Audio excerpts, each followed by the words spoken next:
Se estas palavras ressoarem em seu coração, não perca as próximas explorações. Inscreva-se para se conectar mais profundamente com o poder do agora.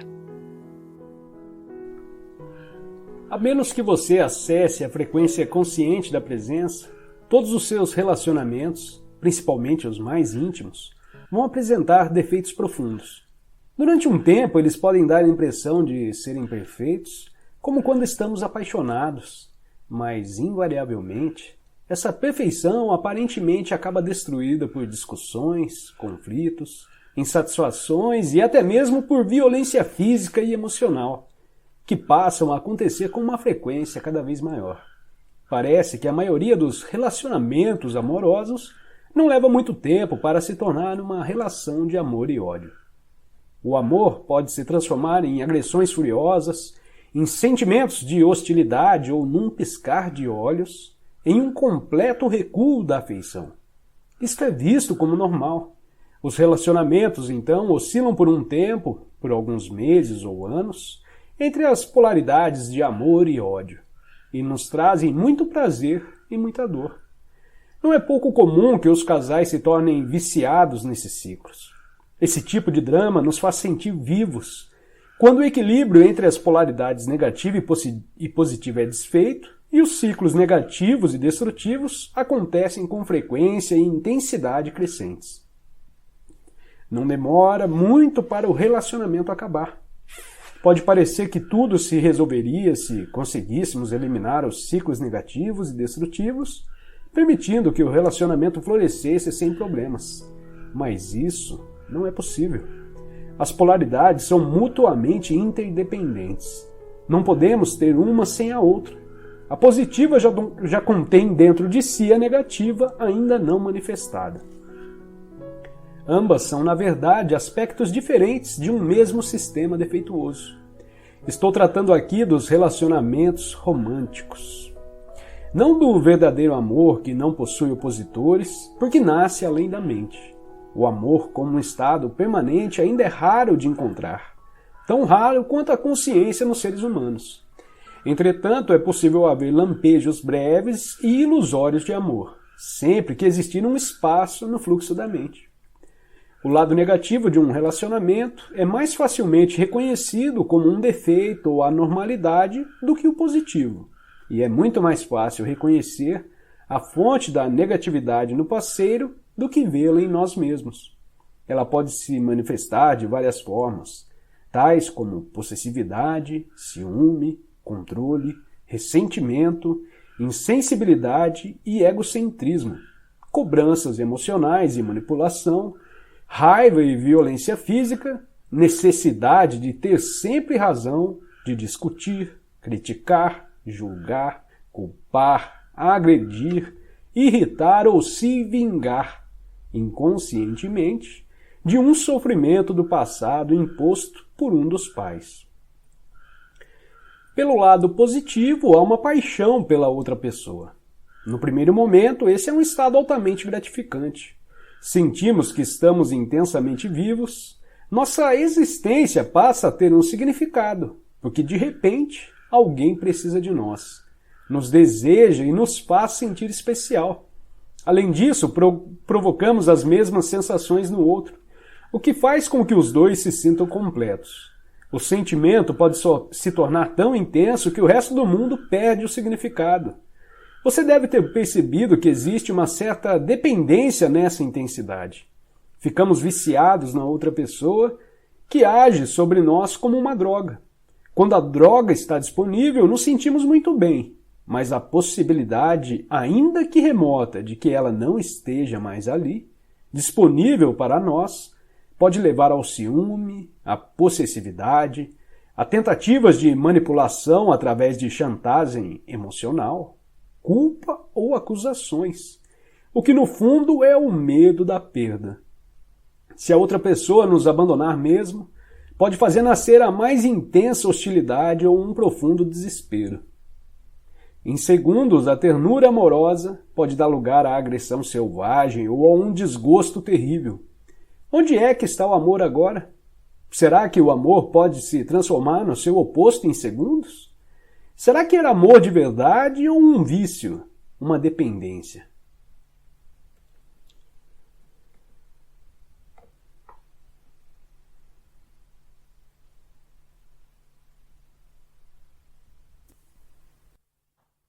Identificar-se com a mente, o que faz com que estejamos sempre pensando em alguma coisa. Ser incapaz de parar de pensar é uma aflição terrível, mas ninguém percebe porque quase todos nós sofremos disso. E então consideramos uma coisa normal. O ruído mental, incessante, nos impede de encontrar a área de serenidade interior, que é inseparável do ser. Isso faz com que a mente crie um falso eu interior que projeta uma sombra de medo e sofrimento sobre nós. Examinaremos esses pontos detalhadamente mais adiante. O filósofo Descartes acredita ter alcançado a verdade mais fundamental quando proferiu sua conhecida máxima: penso, logo existo. Cometeu, no entanto, um erro básico ao equiparar o pensar ao ser e a identidade ao pensamento. O pensador compulsivo, ou seja, quase todas as pessoas, vivem em um estado de aparente isolamento, em um mundo povoado de conflitos e problemas. Um mundo que reflete a fragmentação da mente em uma escala cada vez maior. A iluminação é um estado de plenitude, de estar em unidade e, portanto, em paz. Em unidade tanto com o universo quanto com o eu interior mais profundo, ou seja, o ser. A iluminação é o fim não só do sofrimento e dos conflitos internos e externos permanentes, mas também da aterrorizante escravidão do pensamento. Que maravilhosa libertação! Se nos identificamos com a mente, criamos uma tela opaca de conceitos, rótulos, imagens, palavras, julgamentos e definições, que bloqueia todas as relações verdadeiras. Essa tela se situa entre você e o seu eu interior, entre você e o próximo, entre você e a natureza, entre você e Deus. E essa tela de pensamentos, que cria uma ilusão de separação, uma ilusão de que existe você em um outro, totalmente à parte. Esquecemos o fato essencial de que, debaixo do nível das aparências físicas, formamos uma unidade com tudo aquilo que é. Por esquecermos, quero dizer que não sentimos mais essa unidade como uma realidade evidente por si só. Podemos até acreditar que isso seja uma verdade, mas não mais a reconhecemos como verdade. Acreditar pode até trazer conforto. No entanto, a liberação só pode vir através da vivência pessoal. Pensar se tornou uma doença. A doença acontece quando as coisas se desequilibram. Por exemplo, não há nada de errado com a divisão e a multiplicação das células no corpo humano. Mas quando esse processo acontece sem levar em conta o organismo como um todo, as células se proliferam e temos a doença. Se for usada corretamente, a mente é um instrumento magnífico. Entretanto, quando a usamos de forma errada, ela se torna destrutiva. Para ser ainda mais preciso, não é você que usa a mente de forma errada. Em geral, você simplesmente não usa a mente. É ela que usa você. Essa é a doença. Você acredita que é a sua mente. Eis aí o delírio. O instrumento se apossou de você. Só podemos resolver palavras cruzadas ou construir uma bomba atômica. Não significa que estejamos usando a mente. Assim como os cães adoram mastigar ossos, a mente adora transformar dificuldades em problemas.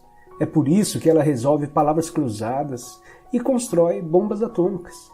Mas essas coisas não interessam a você. Pergunta então, você consegue se livrar da sua mente quando quer? Já encontrou o botão que a desliga? Então, é porque a mente está usando você. Estamos tão identificados com ela que nem percebemos que somos seus escravos. É quase como se algo nos dominasse sem termos consciência disso e passássemos a viver como se fôssemos a entidade dominadora. A liberdade começa quando percebemos que não somos a entidade dominadora. O pensador. Saber disso nos permite observar a entidade no momento em que começamos a observar o pensador. Ativamos um nível mais alto de consciência. Começamos a perceber, então, que existe uma vasta área de inteligência além do pensamento, e que este é apenas um aspecto diminuto da inteligência. Percebemos também que todas as coisas realmente importantes, como a beleza, o amor, a criatividade, a alegria e a paz interior, surgem de um ponto além da mente. É quando começamos a acordar. Todas as noites, quando entramos na fase sem sonhos do sono profundo, fazemos uma viagem à região do não manifesto.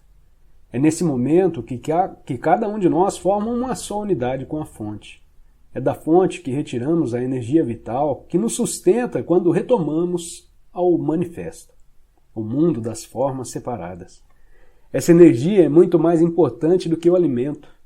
Nem só de pão vive o homem. Mas não se chega aos sonhos sem sonhos de um mundo consciente. Embora o corpo ainda esteja funcionando, nós já não existimos mais nesse estado.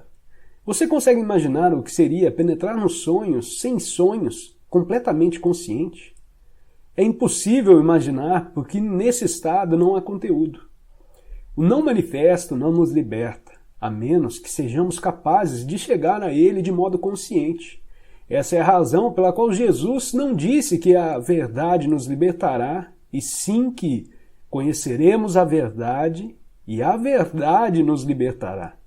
Não se trata de um simples conceito de verdade.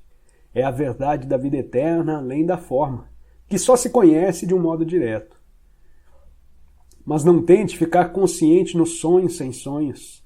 É altamente improvável que você consiga.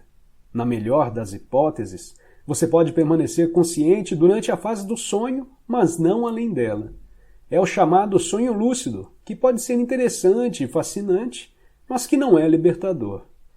Portanto, use seu corpo interior como um portal de entrada para o não manifesto e mantenha-o aberto, de modo que você esteja em conexão com a fonte em todas as situações. Não faz diferença até onde interessa ao corpo interior se o seu corpo exterior é velho ou novo, frágil ou rijo. O corpo interior não tem um tempo. Se você ainda não é capaz de sentir o corpo interior, use um dos outros portais. Embora, em última análise, todos sejam a mesma coisa. Vou mencioná-los de novo bem rapidamente. O agora pode ser considerado como o portal principal, é um aspecto essencial de cada um dos outros portais, inclusive do corpo interior. Não podemos estar em nosso corpo sem que estejamos intensamente presentes no agora. O tempo e o manifesto estão indissoluvelmente ligados, do mesmo modo como o eterno agora e o não manifesto. Quando dissolvemos o tempo psicológico através de uma percepção intensa no momento presente, nos tornamos, direta ou indiretamente, conscientes do não manifesto. Diretamente sentimos o não manifesto como o esplendor e o poder da nossa presença consciente, ou seja, sem conteúdo, apenas a presença. Indiretamente, temos consciência do não manifesto dentro e através do campo dos sentidos. Em outras palavras, sentimos a essência de Deus em cada criatura, cada flor, cada pedra e concluímos que tudo o que é sagrado.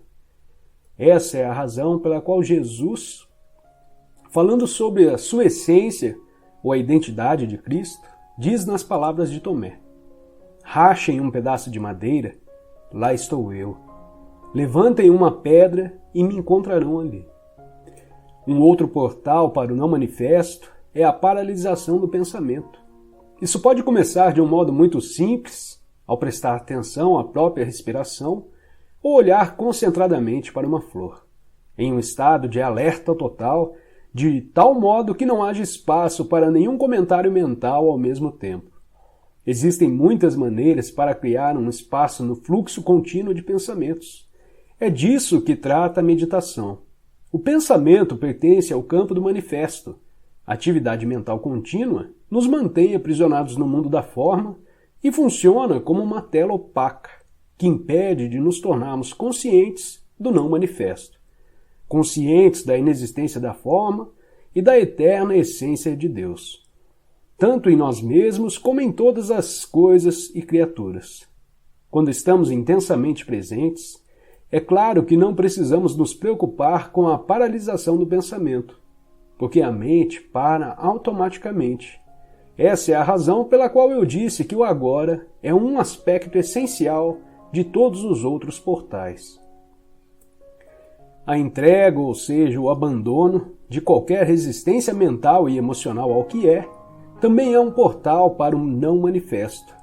A razão disso é simples, já que a resistência interior nos isola das outras pessoas, de nós mesmos e do mundo à nossa volta, fortalecendo a sensação de separação da qual o ego depende para sobreviver.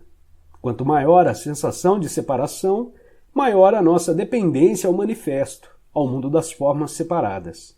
E quanto maior a ligação com o mundo das formas, mais dura e impenetrável será a nossa identidade com a forma.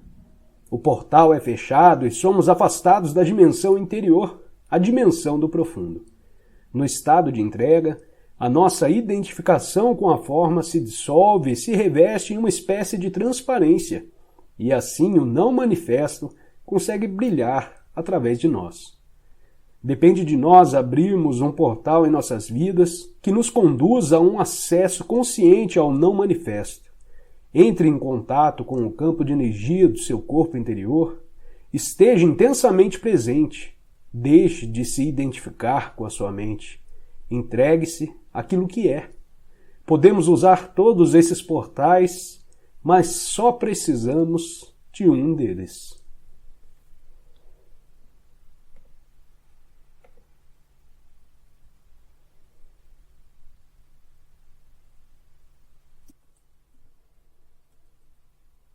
Quando a consciência se liberta da sua identificação com as formas física e mental, torna-se o que podemos chamar de consciência pura ou iluminada, ou presença. Isso já aconteceu com alguns indivíduos e parece que está destinado a acontecer em breve em uma escala muito maior, embora não haja garantia absoluta que vá acontecer. Muitos seres humanos ainda estão identificados com a mente e são governados por ela. Se não se libertarem a tempo, serão destruídos por ela. Vão se ver envolvidos em confusões cada vez maiores, conflitos, violência, doenças, desespero e loucura. A mente se transformou em um navio que naufraga. Se você não pular, vai naufragar com ele. A mente egóica coletiva é a entidade mais perigosamente insana e destruidora que jamais habitou nosso planeta. O que você acha que acontecerá ao planeta se a consciência humana não se modificar? Para a maioria dos seres humanos, a única maneira de descansar a mente é ocasionalmente reverter a um nível de consciência abaixo do pensamento. As pessoas fazem isso todas as noites durante o sono. Mas até certo ponto isso também acontece através do sexo, da bebida e de outras drogas que suprimem a atividade excessiva da mente. Se não fosse pela bebida, por tranquilizantes e antidepressivos, bem como pelas drogas ilegais, todas consumidas em grandes quantidades, a insanidade das mentes humanas seria até mais óbvia do que já é. Acredito que impedida de usar drogas, uma grande parte da população se transformaria num perigo para ela mesma e para os outros. Essas drogas mantêm as pessoas paralisadas dentro da disfunção. Sua ampla utilização apenas retarda a ruptura das velhas estruturas mentais e o aparecimento de uma consciência superior. Enquanto os usuários individuais puderem obter algum alívio da tortura diária a eles infligida por suas próprias mentes, estarão sendo impedidos de gerar uma presença consciente o bastante para se elevarem sobre o pensamento e assim encontrarem a verdadeira libertação. Retomar a um nível de consciência abaixo da mente que é o nível pré-pensamento dos nossos ancestrais distantes e também dos animais e das plantas, não é uma opção válida para nós. Não há como retomar. Se a raça humana tiver de sobreviver, terá de passar para o estágio seguinte. A consciência está se desenvolvendo por todo o universo através de bilhões de formas. Portanto, mesmo se não conseguirmos, não terá a menor importância numa escala cósmica. Nunca se perde um avanço na consciência cósmica, ele simplesmente vai se expressar através de uma outra forma. Mas o simples fato de eu estar falando aqui e de você estar me ouvindo é um sinal claro que uma nova consciência está ganhando espaço no planeta.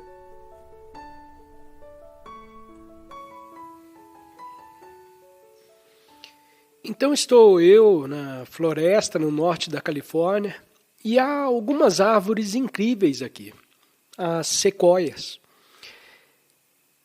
Eu estou um pouco resfriado, então isso me atrasou um pouco. Geralmente quando faço uma caminhada na natureza, a primeira parte da minha caminhada é bastante rápida. Hoje eu já não tenho tanta energia para isso. E depois, quando volto, eu ando mais devagar e de uma forma muito contemplativa. Por isso estou a ficar com um pouco de calor e... Bem, deixa eu tirar esse cachecol. Então eu só gostaria de compartilhar com vocês como eu experimento a natureza e o estado de consciência que está por trás dela. E começamos agora com algo que eu não sei se os microfones conseguem captar. Ouvimos a quietude que está aqui. Agora, se um microfone pode captar a quietude, para mim que aqui a quietude não é 100%, porque no momento eu estou com um zumbido no ouvido direito, mas a quietude ainda é captada com minha orelha esquerda e é muito profunda. E para ouvir a quietude na natureza, um certo estado de alerta é necessário. Para que seus sentidos tenham que ir, você tem que estar ouvindo atentamente. Você pode combinar isso com olhar ao redor, para que você esteja ouvindo e observando o que está ao seu redor. O segredo de estar totalmente na natureza e experimentar a sacralidade da natureza é abster-se o máximo possível de pensar. Enquanto você está na natureza e apenas ser a consciência por trás de todas as percepções dos sentidos, a presença alerta. Então você notará que há uma profundidade na natureza, que transcende qualquer coisa que você possa dizer sobre ela ou conceituar. Eles também estão surgindo dentro da quietude, ocasionalmente sons muito sutis. Então é realmente muito útil e pode te ajudar a ficar alerta. Se você ouvir os sons, para que você esteja ciente de ambos os instrumentos e os sons das folhas. Aqui, ocasionalmente, podemos ter algum carro distante passando. Tudo bem também, não há problema nisso. Seja um grande sustentador e ouça ambos os sons, muito sutis, soam nada espetacular. Então parece como se as florestas fossem sussurrando. E você pode sentir que é um campo de energia viva, permeado pela única consciência de onde veio. Então essa contemplação da natureza o liberta temporariamente de si mesmo e as preocupações sobre si mesmo. A natureza pode te ajudar a transcender essa armadilha se apenas prestar atenção a esse eu limitado. E assim como você anda ou senta na natureza, a pessoa, a personalidade que você recebe, Se você está alerta o suficiente, ele retrocede. Você não se lembra do seu passado. Você não precisa agora, ou o que está acontecendo em sua vida. Tudo isso é substituído por uma consciência alerta. Então a coisa mais maravilhosa, o lugar mais propício para a meditação, é estar na natureza e ter seus sentidos sintonizados com as percepções dos sentidos da natureza. Isso inclui também respirar o ar. Tudo o torna mais lento. Ajuda você a ficar quieto. E então você começa a ressoar internamente com a quietude que está ao seu redor. Ocasionalmente, é claro, pensamentos podem vir à sua cabeça. Você pode olhar para alguma coisa e, ocasionalmente, a mente pode dizer algo. Por exemplo, aqui as árvores mais altas e mais antigas. Eu acredito que as árvores mais antigas aqui têm quase 1000 anos de idade. Essas 3, olha só, muitas delas estão marcadas, então elas sobreviveram a muitos incêndios e essas árvores gigantescas sobrevivem aos incêndios florestais e tal. Bem, na verdade me disseram que realmente eles precisam dos incêndios florestais. E algumas dessas árvores não deixam cair suas sementes até que o incêndio na floresta tenha limpado o espaço ao redor deles, que quando se queimou, todas as árvores menores, então as sementes vão cair, e então haverá uma nova árvore. Então, tudo isso pode surgir enquanto você caminha, e você tem esse pensamento, e você fica ali pensando, nossa, que incrível, como essas árvores duraram tanto tempo. Então, deixe esse pensamento ir, não o siga, para que você volte sua atenção para a quietude e o pensamento novamente seja substituído pela consciência. Eu diria que estar na natureza nutre a alma. Então, há algo aqui que é muito curador. Mas você precisa estar lá.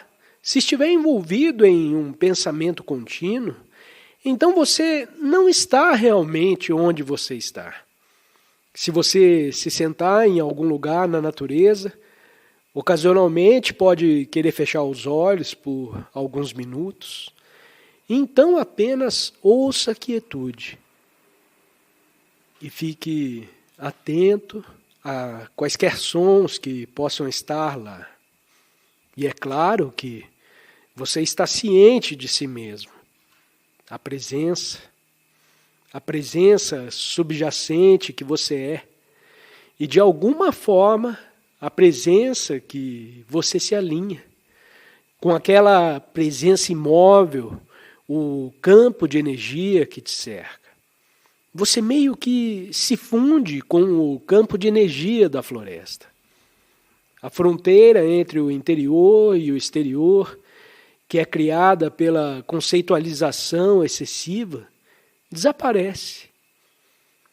Então você participa. Não apenas participa da quietude, você é um com ele. E quando você então olha para as árvores, você não sente mais uma sensação de separação. Você permite que esteja lá. Nesse caso, é como se fosse uma floresta que tornou-se consciente de si mesma através de você. Porque não há mais uma separação entre você e ela. Existe uma continuidade, um contínuo. E eu sugeriria e sinto fortemente que a natureza ama ser consciente de si mesma através de você. Temos um contínuo de consciência, e quando você olha para uma árvore ou toca na árvore, Ou percebe como esses sonhos ainda estão profundamente enraizados.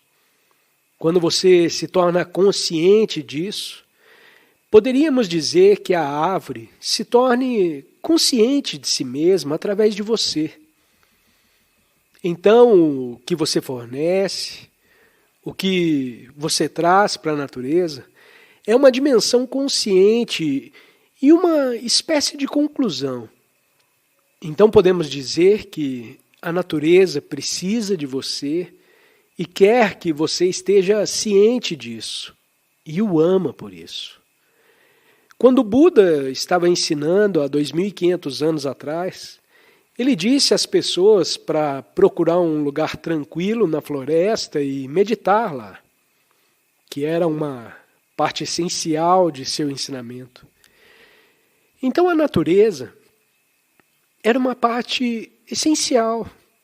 E claro, como você provavelmente sabe, o Buda ele despertou espiritualmente ou se tornou iluminado, e a sua iluminação está associada a uma árvore. Uma árvore? Não acredite no que a ciência diz a você. Há mais na árvore do que isso. E você pode saber disso e sentir isso, se você ficar quieto o suficiente e prestar atenção a ela, quase sentindo sua quietude. Mas é algo recíproco. O movimento vai nos dois sentidos. Sim, a natureza se torna consciente de si mesma através de você, mas a natureza também ajuda você a se realinhar com a quietude. A noite escura da alma é um termo que remonta a muito tempo. Talvez remonta ao místico espanhol São João da Cruz. Não tenho certeza se sim, mas remonta a muito tempo. Descreve algo bem. O questionador parece insinuar que está passando por algo assim no momento. Vamos lá. A noite escura da alma. Eu também experimentei. Esse é um termo, então, usado para descrever o que se poderia chamar do colapso de um significado percebido na vida. Uma erupção em sua vida. De um profundo senso de falta de sentido.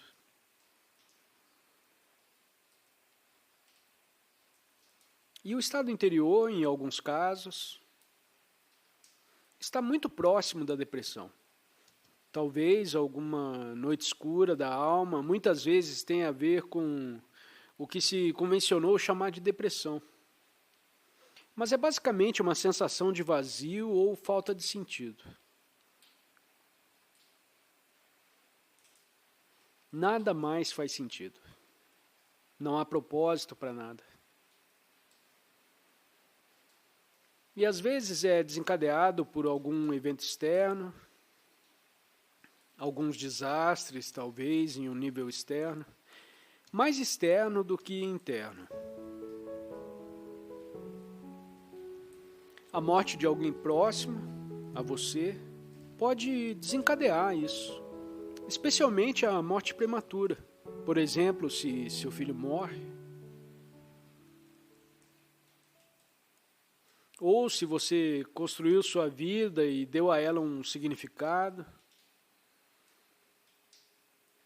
e o significado que você deu à sua vida, dizendo, é disso que se trata a minha vida, as suas atividades, as suas conquistas, para onde você está indo, o que é considerado importante, e assim o significado que você deu à sua vida,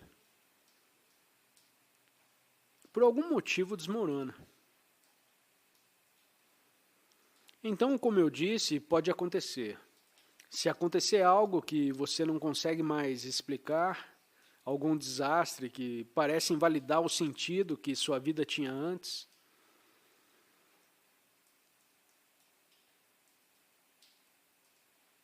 e o que realmente desmoronou foi toda a estrutura conceitual de sua vida, o significado que sua mente lhe deu.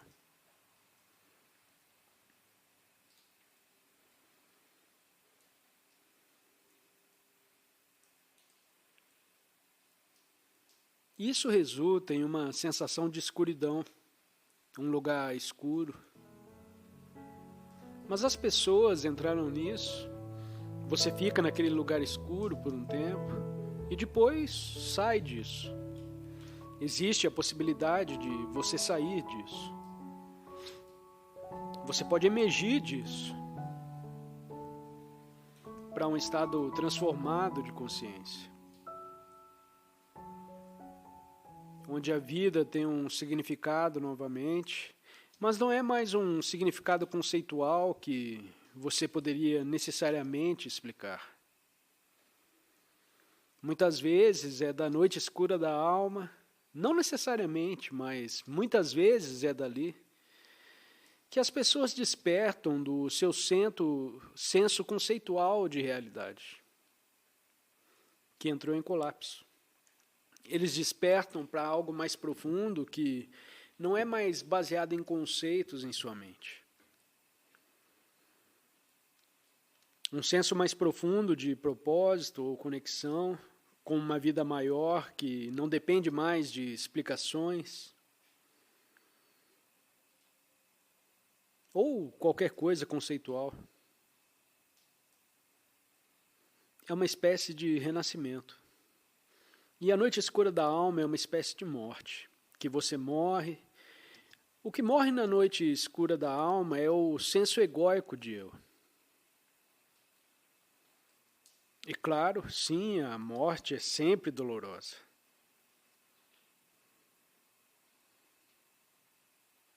Mas nada real realmente morreu ali. Apenas uma identidade ilusória.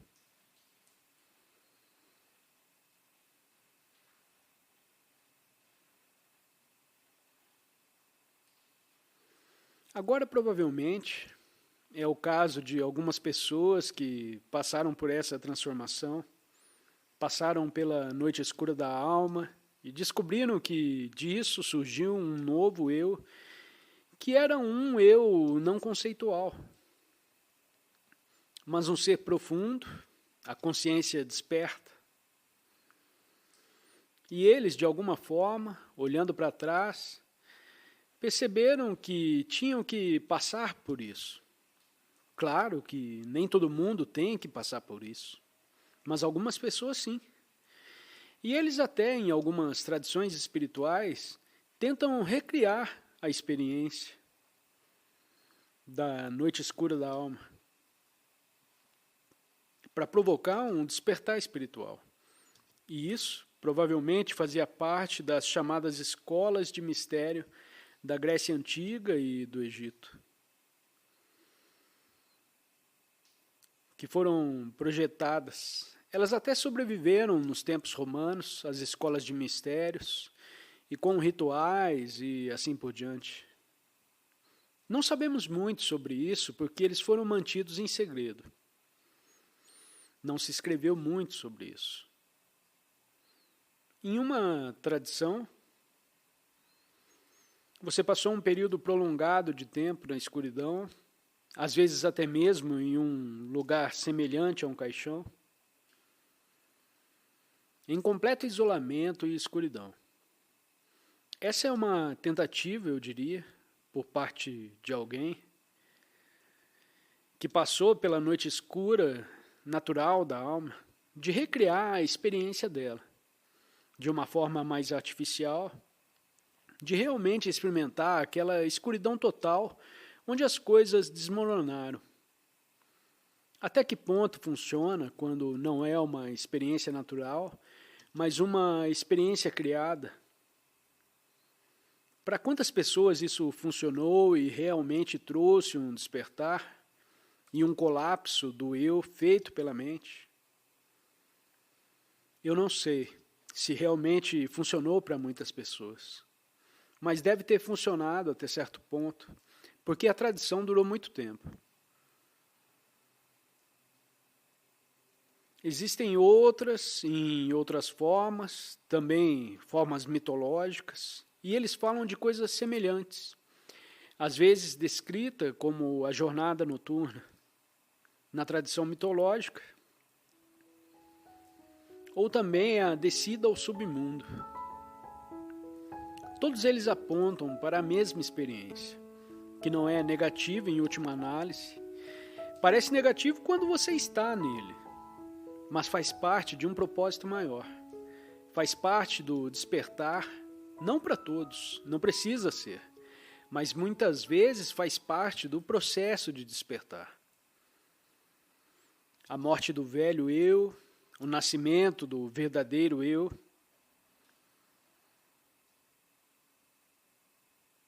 Então, uma vez que você sabe disso, se ele vier, ou se você estiver no meio dele agora, quanto mais você se render, mais rapidamente você passará por isso.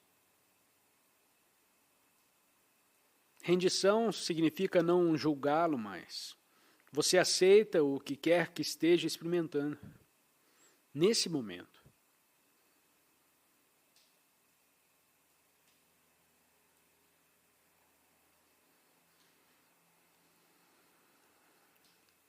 Mas como eu disse, nem todo mundo tem que passar por isso. Para muitas pessoas, o processo de despertar começa sem isso. Às vezes, mesmo após o início do processo de despertar, ele ainda pode acontecer e finalmente você vai romper. Mas tudo bem. Permita que a vida faça o que ela faz. Você não precisa buscar isso. E não precisamos recriá-lo de alguma forma artificial. Portanto, não se tranque em um quarto escuro por dias a fio. É improvável que funcione. É desnecessário.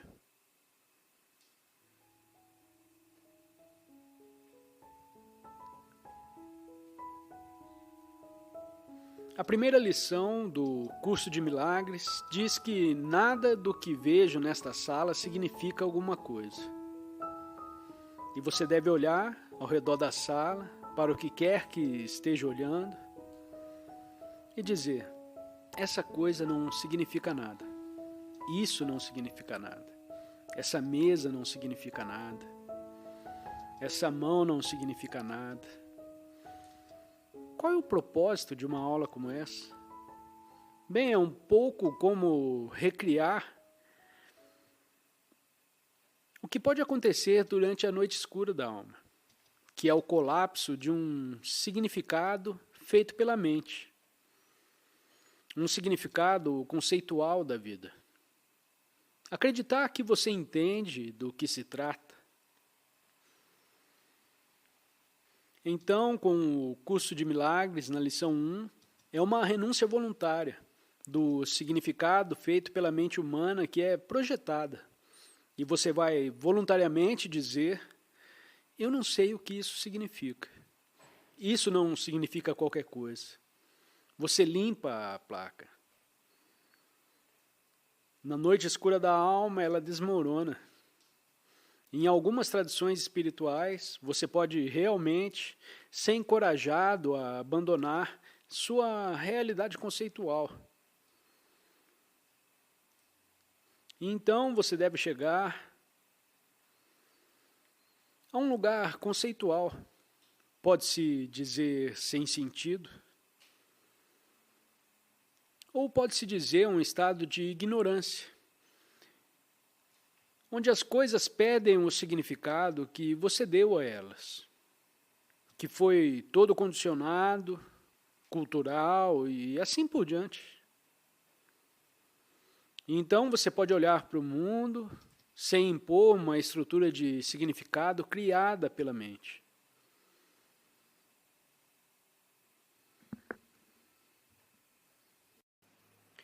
O relacionamento humano pode ser um inferno, ou pode ser um grande exercício espiritual. Quando você observa uma pessoa e sente muito amor por ela, ou quando contempla a beleza da natureza, e algo dentro de você reage profundamente, feche os olhos um instante e sinta a essência desse amor ou dessa beleza no seu interior, inseparável do que você é, da sua verdadeira natureza. A forma externa é um reflexo temporário do que você é por dentro, na sua essência. Por isso, o amor e a beleza nunca nos abandonam, embora todas as formas externas um dia acabem. Com que rapidez formamos uma opinião e chegamos a uma conclusão sobre as pessoas? O eu, autocentrado, gosta de avaliar os outros, lhes dá uma identidade e rotulá-los. Todo ser humano foi condicionado a pensar e agir de determinada forma, condicionado por sua herança genética, pelas experiências da infância e pelo ambiente cultural em que vive. Tudo isso não mostra o que a pessoa é, mas como parece ser. Quando você julga alguém, confunde os modelos condicionados produzidos pela mente com o que a pessoa é. Nossos julgamentos também têm origem em padrões inconscientes e condicionados. Você dá aos outros uma identidade criada por esses padrões, e essa falsa identidade se transforma numa prisão tanto para aqueles que você julga, quanto para você mesmo. Deixar de julgar não significa deixar de ver o que as pessoas fazem.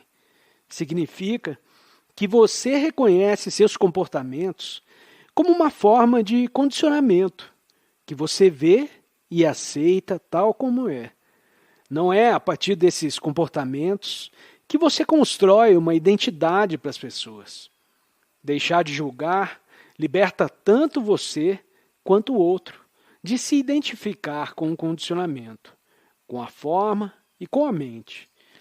Não é mais o ego que conduz os relacionamentos. Há um termo que eu não usaria normalmente, e eu irei modificá-lo de algum modo. Ele vem dos ensinamentos cristãos.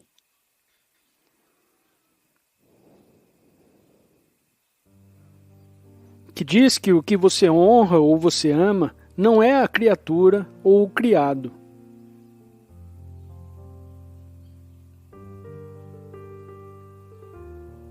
Mas você honra e ama o Criador, não o criado. Eu não o chamaria de criador porque traz a ideia de algum agente externo que cria coisas. Mas há uma verdade escondida aí.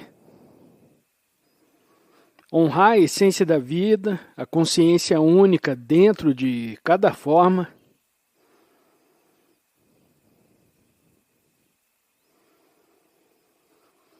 ou a forma não estaria viva, como todas as formas estão.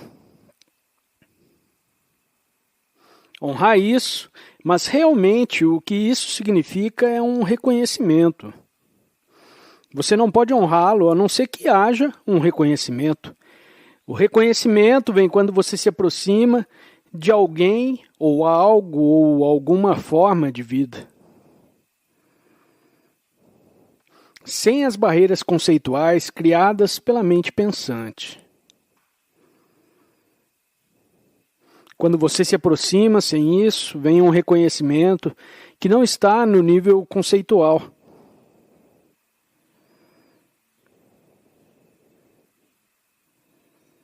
Um sentir, um saber do outro como não diferente de você.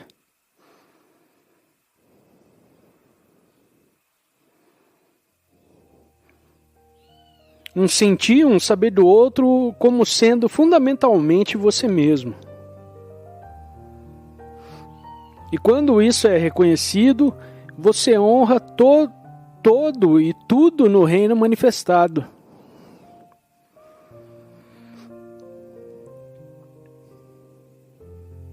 Porque você se reconhece, e esse honrar é também amor.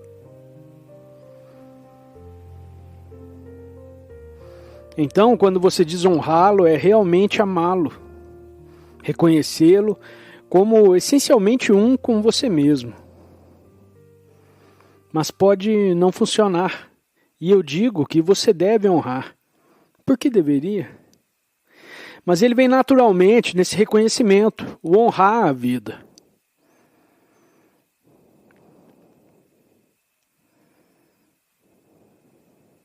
Mesmo as formas de vida, sim, elas têm vida curta, mas são também honradas.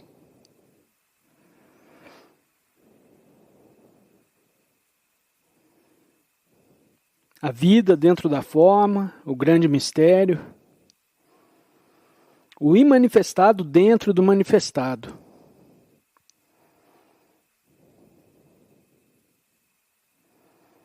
Então, ao nível da forma, qualquer que sejam os contornos que vêm e vão, quando aquilo que está além da forma é reconhecido, então o que quer que ocorra no nível da forma é reconhecido como somente de importância relativa e não absoluta. E então se pode dizer, isso importa, mas não importa tanto assim. O que realmente importa é você conhecer essa essência em torno de você e do outro. Quando cada pensamento absorve toda a sua atenção, isso mostra que você se identifica com a voz que está dentro da sua cabeça. O pensamento se confunde então com o sentido do eu. Esse é o eu criado pela mente, o que chamamos de ego. Esse ego, construído pela mente, se sente totalmente incompleto e precário. Por isso o medo e o desejo são as emoções e forças dominantes e motivadoras desse ego. Quando você se dá conta de que existe uma voz na sua cabeça que pretende ser você e não para de falar, percebe que de forma inconsciente você vem se identificando com a corrente do pensamento. Quando percebe a existência dessa voz, você compreende que não é essa voz, mas a pessoa que a percebe. Ter liberdade é saber que você é a consciência por trás dessa voz. O ego está sempre buscando. Busca sem cessar isso ou aquilo para se sentir mais completo. Isso explica porque ele se preocupa compulsivamente com o futuro, ao perceber que está vivendo para o momento seguinte. Você descobre que começou a abandonar o padrão da mente autocentrada. Torna-se então possível escolher concentrar toda a sua atenção no momento presente. Ao concentrar toda a atenção no momento presente, uma inteligência muito superior à da mente, autocentrada, entra em sua vida.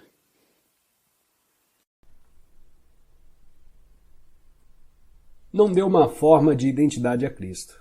Avatares, mães divinas, mestres iluminados, os pouquíssimos que realmente são, não têm nada de especial como pessoas. Como não tem de sustentar o ego, defendê-lo ou alimentá-lo, são mais simples do que as pessoas comuns. Qualquer pessoa com um ego forte os olharia como insignificantes, ou mais provavelmente nem os veria. Se você for atraído para um professor iluminado, é porque já existe presença bastante em você para reconhecer a presença no outro. Houve muitas pessoas que não reconheceram Jesus ou Buda, assim como há e sempre haverá pessoas que são levadas a falsos professores. Egos são atraídos por grandes egos. A escuridão não consegue reconhecer a luz. Portanto, não acredite que a luz está fora de você ou que ela só pode vir através de uma forma específica. Se só o seu mestre for a encarnação de Deus, quem é você então? Qualquer espécie de exclusividade é uma identificação com a forma, e a identificação com a forma significa o ego. Não importa o quanto ele esteja bem disfarçado. Utilize a presença do mestre para ver um reflexo da sua própria identidade por trás do nome e da forma, e para se tornar mais intensamente presente. Em pouco tempo, você verá que não existe nenhum meu ou seu na presença. A presença é única. O trabalho em grupo também pode ser de grande utilidade para intensificar a luz da nossa presença. Um grupo de pessoas atingindo juntas um estado de presença gera um campo de energia de grande intensidade. Isso não só aumenta o estado de presença de cada membro do grupo, mas também ajuda a libertar a consciência coletiva humana do seu estado normal de dominação da mente. Essa prática vai se tornar o estado de presença cada vez mais acessível às pessoas. Entretanto, a menos que um membro do grupo já esteja firmemente estabelecido na presença e consiga sustentar a frequência de energia desse estado, a mente pode facilmente voltar a dominar e sabotar os esforços do grupo. Embora o trabalho em grupo seja valioso, ele não é o bastante e você não deve depender dele, nem de um professor ou de um mestre, exceto durante o período de transição, quando você está aprendendo o significado e a prática da presença.